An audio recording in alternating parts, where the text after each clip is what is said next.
कमला के पहले भाग में आपने देखा कि कैसे संदूक में कैद चुड़ैल ने कमला के शरीर को अपने वश में कर लिया था। कमला ने अपने पूरे परिवार को मार दिया था, यहाँ तक कि तांत्रिक को भी। सुजीत कमला के अंदर से उस चुड़ैल को बाहर निकाल देता है और वो चुड़ैल जाकर एक बार फिर से उस संदूक में कैद हो जाती है। सुजीत और कमला उस हवेली को फिर से वीरान छोड़कर चले जाते हैं। उसके बाद अब 20 साल बीत चुके थे और एक नया परिवार जो अभी अभी इस शहर में आया था वो उस हवेली को खरीद लेते हैं। अर्जुन जो एक इन्वेस्टमेंट बैंकर था, अपनी पत्नी मेघना और 2 बच्चे अदिति और धीरज के साथ हवेली में प्रवेश करता है। प्रवेश करते ही मेघना का दिल सहम जाता है। वहां की हवा में अलग सी दहशत थी। मेघना के माथे से पसीना छूट रहा था। क्या हुआ, तुम ठीक तो हो? हाँ मैं ठीक हूँ, बस यहाँ थोड़ा दम सा घुट रहा है। धीरज और अदिति एक दूसरे के साथ पूरी हवेली घूमने लगे। हर एक रूम, हर एक जगह देख रहे थे। तभी धीरज को नीचे रूम में जाने का रास्ता मिलता है। अदिति, यहाँ देखो, यहाँ पर नीचे जाने का कोई रास्ता है। ओह, इस हवेली में बेसमेंट भी है। चलो भैया देख कर आते हैं। धीरज और अदिति बेसमेंट में आते हैं और वहां रखे संदूक को देखते हैं। ये वही संदूक है जिसमें सुजीत ने उस चुड़ैल को कैद किया था। यहाँ पर तो बस एक संदूक रखा है, उसमें भी ताला लगा हुआ है। जैसे ही धीरज उस संदूक को छूने वाला होता है तभी वहां पर पीछे से अर्जुन आ जाता है। रुक जाओ, उस संदूक को मत छूना, अभी ऊपर आओ इसी वक्त। दोनों अपने कमरे में चले जाते हैं। ये सब देखकर मेघना अर्जुन से पूछती है, तुमने उन दोनों को इतना क्यों चिल्लाया? ऐसा क्या है उस बेसमेंट में? मैं बताता हूं मगर तुम मुझ पर चिल्लाना मत। अर्जुन को इस हवेली के बारे में पूरी बात पता थी। वो सारी बातें मेघना को बताता है, जिसे सुनकर मेघना अर्जुन पर बहुत गुस्सा हो जाती है। तुम पागल हो गए हो? तुम हमें ऐसी हवेली में कैसे ला सकते हो? तुम्हें लगता है ये सारी बातें सच हैं? तुम भी कितनी भोली हो। ये सिर्फ एक अफवाह है मेघना। अच्छा सुनो, हालांकि ये सिर्फ एक अफवाह है, फिर भी तुम उन दोनों शरारती बच्चों को बेसमेंट में जाने मत देना। मेघना के पास और कोई चारा नहीं था। मेघना सारी बातों को अफवाह मान लेती है। रात का समय हो जाता है और धीरज अदिति रात को अपने कमरे से बाहर आते हैं। भैया, उस संदूक में कुछ तो है जिसकी वजह से पिताजी ने हमें वहां जाने से मना किया है। मगर उस संदूक में ताला लगा है, उसे कैसे खोलेंगे? भैया, मैं अपने बाल के पिन से ही उस संदूक को खोल दूंगी। चलिए। रात के अंधेरे में धीरज और अदिति बेसमेंट में पहुंचते हैं। अदिति ताला खोल लेती है। उतने में ही पीछे से उनकी माँ मेघना आ जाती है, मगर उनकी माँ आने में थोड़ी देर कर चुकी होती है क्योंकि अदिति संदूक खोल चुकी थी। तुम दोनों की खैर नहीं। तुम दोनों को यहाँ आने से मना किया था ना, फिर भी आ गए। चलो वापस ऊपर चलो। ना तो वो कुछ कह रही थी और ना ही वहां से वो हिल रही थी। धीरज अदिति को कहता है, अदिति, आज हम दोनों की खैर नहीं। अदिति अपनी जगह से जरा भी नहीं हिलती है और जब मेघना उसके करीब आती है तो अदिति जोर से चिल्लाने लगती है।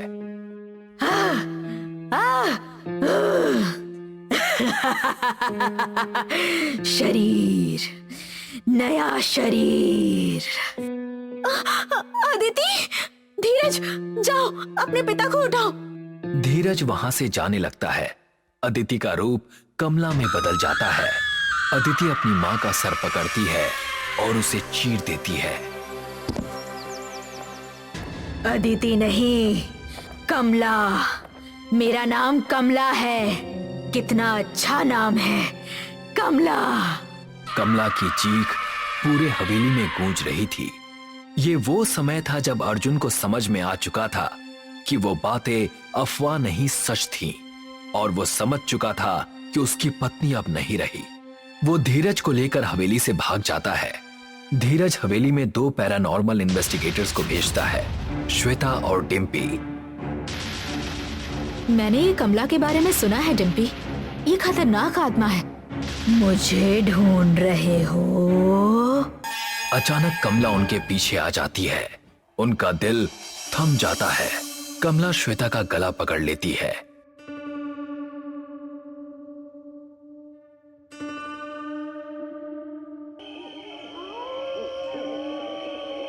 कई दिन बीत गए, फिर भी श्वेता और डिम्पी बाहर नहीं आए।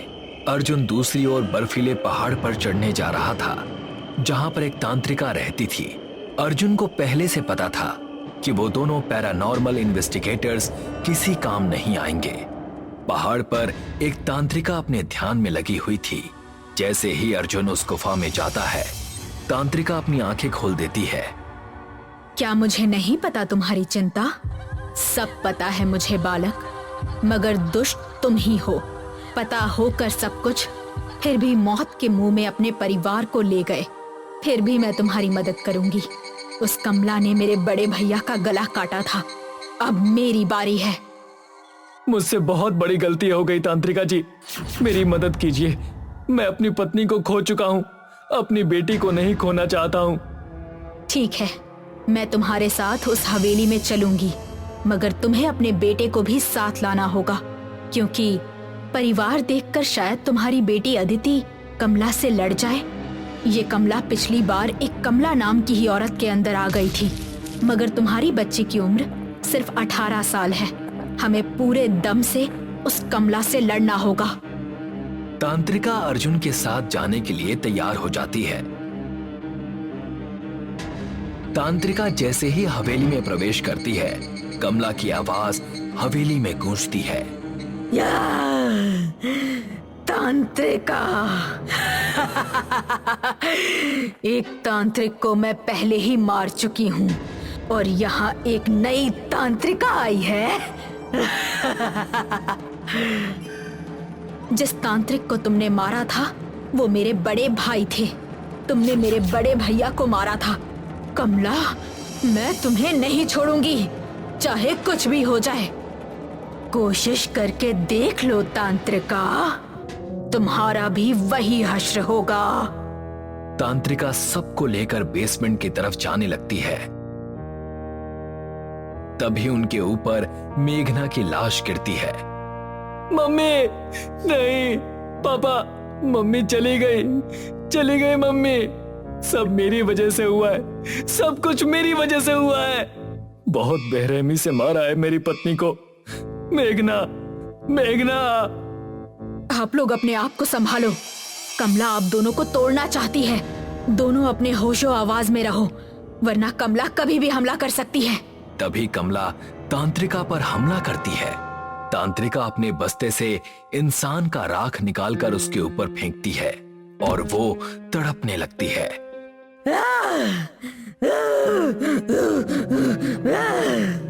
तुझे क्या लगा मैं बिना तैयारी के तेरे पास आऊंगी? आज तुझे मैं फिर से उस संदूक में कैद कर दूंगी। तांत्रिका अपने बस्ते में हाथ डालती है और खंजर बाहर निकालती है और कमला अपना रूप छोड़ देती है और अदिति के आवाज में बात करने लगती है। पापा मुझे बचाओ, मैं मरना नहीं चाहती। पापा मेरे पास आओ। नहीं, उसके पास मत जाना। बेटी अदिति, मेरी बच्ची, डरो मत, पापा है ना।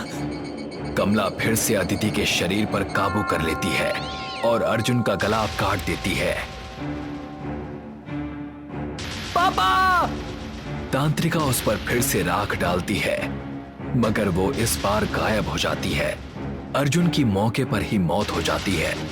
धीरज फूट फूट कर रोने लगता है, मगर अब उसमें गुस्सा भी भर जाता है। धीरज, अपने आप को संभालो। ये लो, ये खंजर पकड़ो। जब हम बेसमेंट में जाएंगे वहां कमला पक्का आएगी, और जब वो आएगी मैं उस पर ये इंसान के राख डाल दूंगी। तभी तुम उसे खंजर से मार देना। मेरी बहन को तो कुछ नहीं होगा ना? नहीं, कुछ भी नहीं होगा। पर अगर हम कमला की आत्मा फिर से कैद कर दें तो? अगर कैद नहीं हुई तो तुम्हें खंजर मारकर अदिति और कमला दोनों को मारना होगा। अपने आप को संभालो और जरा भी नहीं चूकना। दोनों बेसमेंट में पहुंच जाते हैं। तांत्रिका संदूक में एक बांसुरी देखती है। उतने में ही कमला वहां आ जाती है और तांत्रिका पर हमला कर देती है। धीरज रोने लगता है, मगर उसके पास और कोई चारा नहीं होता है। धीरज खंजर कमला के पेट में घुसा देता है। भैया, मेरी मदद कीजिए, मैं मर रही हूँ। मुझे माफ कर दे अदिति, मुझे माफ कर दे। मम्मी और पापा के साथ मेरा इंतजार करना, मैं भी रास्ते में ही हूँ, मैं भी आ रहा हूँ सबसे मिलने। अदिति अपना दम तोड़ देती है। कमला का खेल खत्म हो जाता है। जिस खंजर से धीरज ने अदिति को मारा था, उसी खंजर से धीरज अपनी भी जान ले लेता है। हवेली एक बार फिर से बंद हो जाती है। एक खुशहाल परिवार पूरी तरीके से खत्म हो जाता है और एक खुशहाल परिवार का यहीं पर दुखद अंत हो जाता है। रात का समय था। जयेश और टीना साथ में जंगल के पास बने जयेश के पिता के फार्म हाउस में बैठे थे। तुम्हारे पापा का फार्म हाउस तो बहुत ही बड़ा है यार। पिताजी को यह फार्म हाउस बहुत पसंद है। उन्होंने मुझसे कहा है कि जब मेरी शादी हो जाएगी तो उसके बाद ये फार्म हाउस वो मेरे नाम कर देंगे। क्या सच में? तो ये फार्म हाउस हमारा हो जाएगा? बिल्कुल, अगर तुम मुझसे शादी करोगी तब। जब जयेश और टीना बात कर ही रहे थे, उसी वक्त खिड़की के बाहर कुछ हलचल की आवाज आती है। जयेश, क्या तुमने कुछ महसूस किया? चिंता मत करो टीना, यहाँ दूर दूर तक कोई नहीं रहता। तुम्हें कोई वहम हुआ होगा। चलो टीवी चालू करके कोई मूवी देखते हैं। मगर मुझे मूवी देखने का मन नहीं है। कुछ गाना वगैरह लगा दो ना, वही सुन लेंगे। हाँ, शायद यहाँ पर पुराने गानों की कैसेट रखी होगी, वही लगाता हूँ। जयेश कैसेट ढूंढकर गाना बजाना शुरू करता है और खिड़की के बाहर मुंजिया बरगद के पेड़ पर चढ़कर बैठा हुआ था। जैसे ही वो ये गाना सुनता है, वो भागा भागा फार्म हाउस में खिड़की से घुस जाता है और खिड़की के पर्दे के पीछे से खड़े होकर गाना सुनने लगता है। उतने में ही टीना कहती है, मुझे बहुत नींद आ रही है, गाना बंद कर दो ना। जयेश टीना की बात मानकर गाना बंद कर देता है। गाना बंद होने की वजह से मुंजिया एकदम जोर से चीखता है।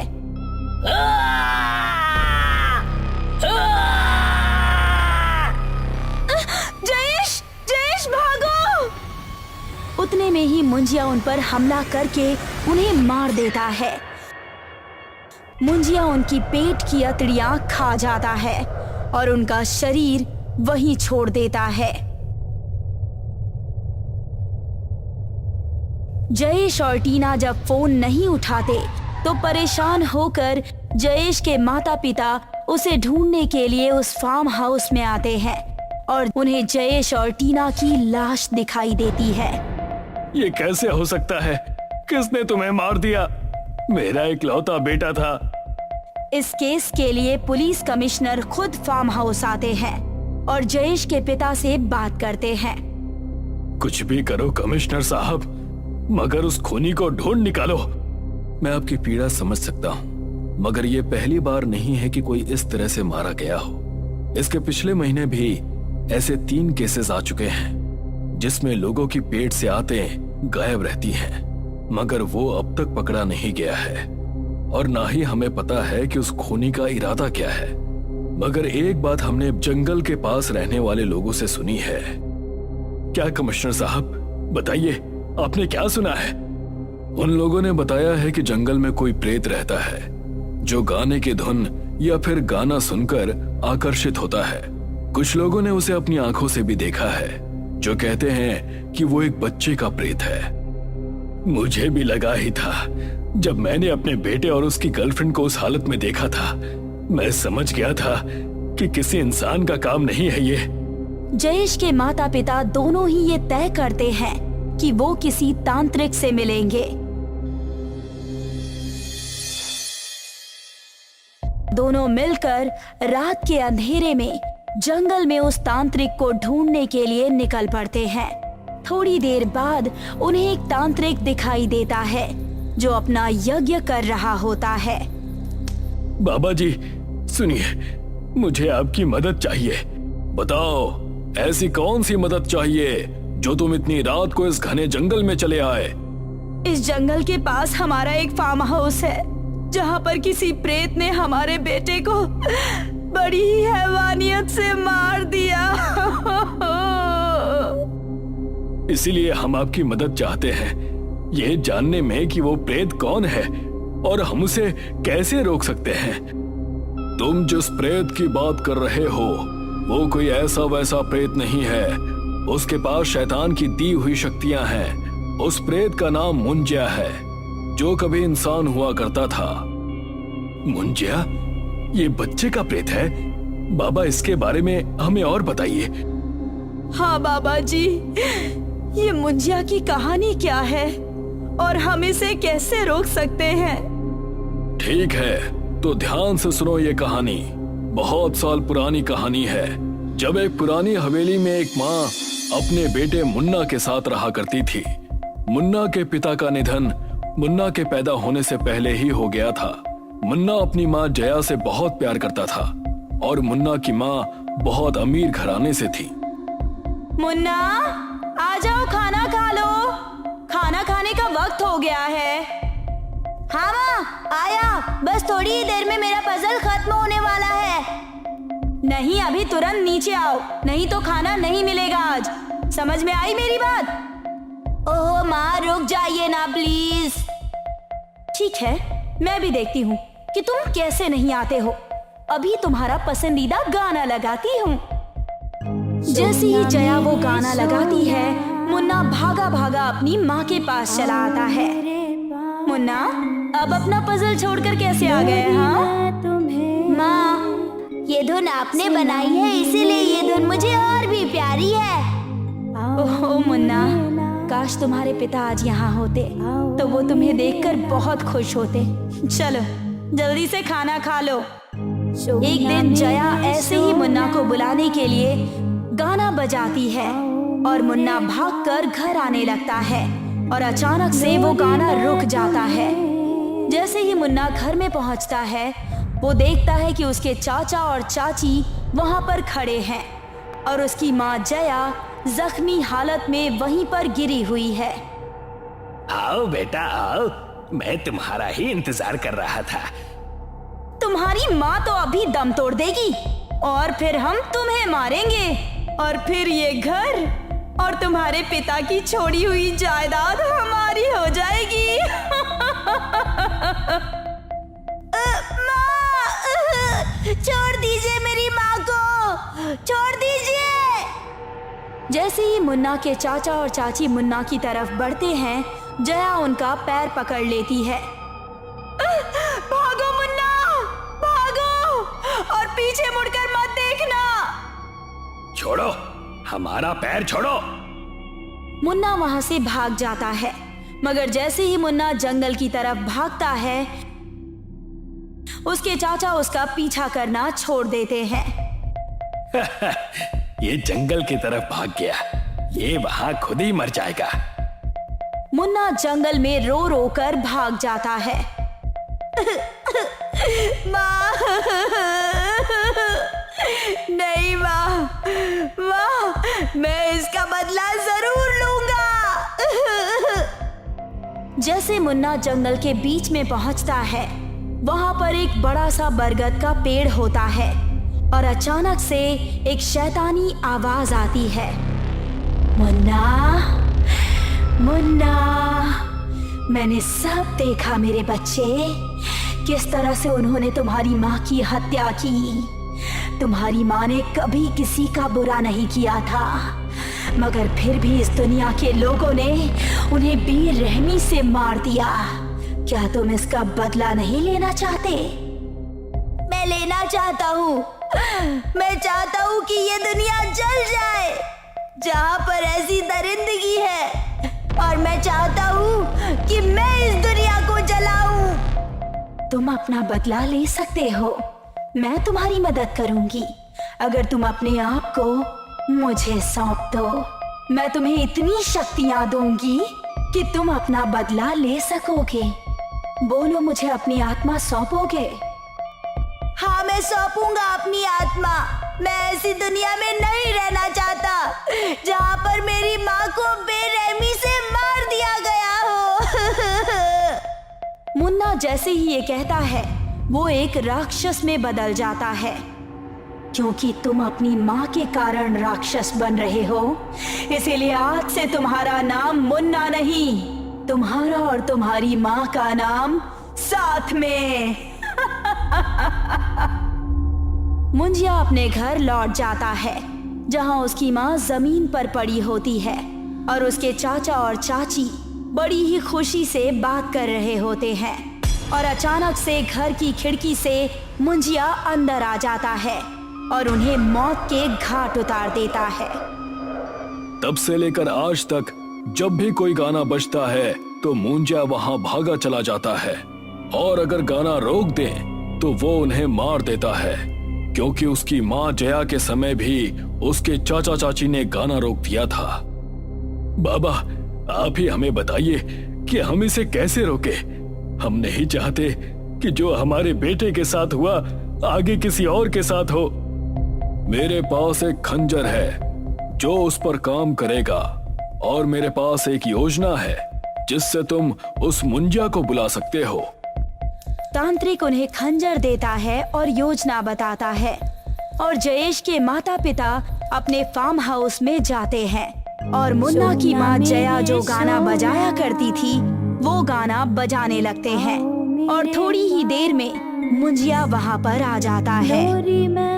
मुंजिया, तुमने मेरे बेटे को मारा था, अब मैं आगे से किसी के साथ ऐसा नहीं होने दूंगा। जयेश की माँ गाने को बंद कर देती है, और जैसे ही मुंजिया अपने नुकीले हाथों से वार करने ही वाला होता है, उसका हाथ कोई पकड़ लेता है। जब वो देखता है तो मुंजिया को अपनी माँ दिखाई देती है। बस हो गया, तुमने बहुत कष्ट उठा लिया, अब और मत तड़पो। आ जाओ मेरे पास मेरे बच्चे, और मेरे साथ चलो। मुंजिया थोड़ी देर के लिए ठहर जाता है और उसकी आंखों में आंसू आ जाते हैं।